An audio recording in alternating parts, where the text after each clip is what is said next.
पराये होते हम उनकी तरफ देखते भी ना, कहना तो दूर की बात है। जाने कितना अत्याचार हिंदू समाज के साथ, भारतीयों के साथ, लोगों के साथ, जनता के साथ हो रहा है, हम नहीं कहते हैं, सह जाते हैं। ये अपने हैं तो इनके सामने तो स्वाभाविक रूप हमारा हृदय खुलेगा, नहीं खुले सवाल ही नहीं है, क्यों नहीं खुलेगा। इनके सामने भी अगर हम हृदय की बात नहीं कहेंगे तो किसके सामने कहेंगे। और कोई हमसे मिलने को तैयार है, ये चल करके आए हैं, समय पर आकर के बैठे हैं, ये हमारी बात बोलते हैं, इसलिए इनके सामने हम अपने हृदय को खोल करके रखेंगे। अगर इससे अगर ये रोकना चाहते हैं तो भाई ठीक है, कोई बात नहीं। हम तो आपको अपना मान करके स्वाभाविक रूप से उदार है तो बोल रहे हैं। हमने शुरू किया वहीं से हम रोक रहे थे, अपने आप को ब्रेक लगा रहे जी। कौन आप बताइए, कौन सुन रहा है हमारी बात? आप हो कि आकर के बैठे हो? हाँ, ये तो वाकई सराहनीय बात है। प्रोफेसर जीटी अग्रवाल से कुछ कहने को कहूँ, क्योंकि उन्होंने घोषित कर दिया है कि जिस आश्वासन के साथ उन्होंने अपना फास्ट तोड़ा था, आमरण अनशन तोड़ा था 2007 में, अगर वो वायदा सरकार तोड़ रही है तो 20 जुलाई से फिर अनशन पे जाने वाले हैं। जयराम जी, आप।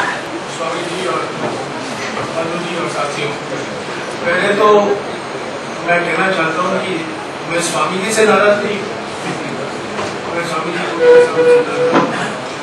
मैं आपसे नाराज नहीं हूँ स्वामी जी, पर जिस ढंग से आप बोलने लगे और जिस आपने कहा कि मैं यहाँ कुछ कहता हूँ और मंत्रियों के समूह में और कुछ कहता हूँ, उससे मैं नाराज हूँ।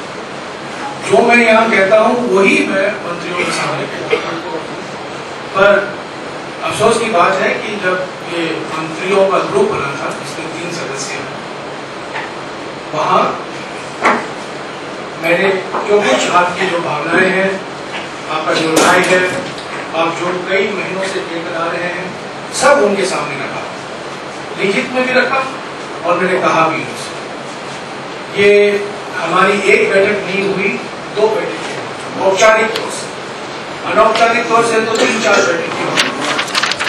और जैसे कि आपने कहा, एक समिति का गठन भी हुआ है। वो समिति वहां गई और उस समिति ने ये पाया कि हाँ, ये बात सही है कि लोहारी नागपाला को रोका जा सकता है, पर खतरे हैं और उस खतरे से सही ढंग से निपटने के लिए और अधिक खर्चे की जरूरत पड़ेगी। 200-300 करोड़ रुपए का अनुमान लगाया गया था,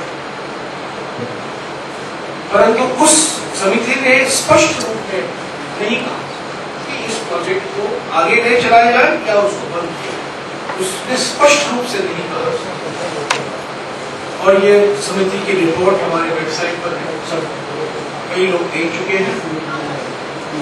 आज भी मैं मानता हूं कि लोहारी नागपाला को रद्द मैं मानता हूं और मैंने कहा भी है, परंतु सरकार के सामने कई मैं इसीलिए मैं मधु जी से मैं कह रहा था और आप सुन रहे थे और आप नाराज हो गए मुझे सुनकर। और मैं मधु जी को क्या कह रहा था, मैं ये कह रहा था कि जब ऊर्जा मंत्री, वित्त मंत्री, प्रधानमंत्री ऐसे मुद्दों को देखते, मुद्दे पर विचार करते हैं, उनके मन में और कई चीजें भी आती हैं। इस प्रोजेक्ट भैरव घाटी और पालापानेरी पर तो हमने 3 मिनट भी नहीं समय बिताया, क्योंकि वो प्रोजेक्ट की शुरुआत ही नहीं हुई थी, उसमें कोई बहस ही नहीं हुआ। उस पर एक बिल्कुल तुरंत आम सहमति बन गई कि जो प्रोजेक्ट की शुरुआत नहीं है उसको आगे नहीं ले जाना।